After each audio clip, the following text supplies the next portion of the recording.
એમને 2 મહિના પહેલાં પેટમાં દુખતું હતું, MRI કરાયું, એમાં એમને ગાંઠ જેવું દેખાયું, એટલે કે આપણે એન્ડોસ્કોપી કરાવવું પડશે.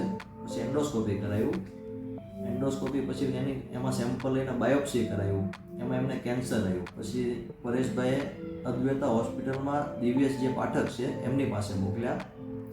એમણે અમારા બધા રિપોર્ટ જોયા.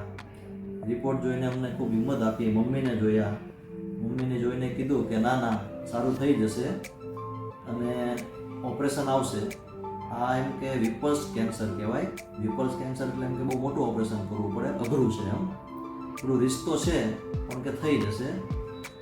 વિપલ્સ એટલે એમને એમ કે સ્વાદુપિંડ કાપવું પડશે, પિત્તાશયની કોથળી કાઢી અમારી, આંતર થોડું કાઢ્યું અને સ્વાદુપિંડની 2 નળીનું બાયપાસ કર્યું, પિત્તાશયની 2 નળીનું બાયપાસ કર્યું. અમારું 12 કલાક જેવું ઓપરેશન કર્યું દિવ્યેશ પાઠકે, પણ બહુ સરસ ઓપરેશન કર્યું. અને અત્યારે આજે 1 મહિનો થયો, મમ્મી અમારા હાલતા ચાલતા છે, ખાતા પીતા, પણ આજે મમ્મી એકદમ તંદુરસ્ત છે. દિવ્યેશ સરનો ખૂબ ખૂબ આભાર. દિવ્યેશ સરે ખૂબ મહેનત કરી. જય શ્રી કૃષ્ણ.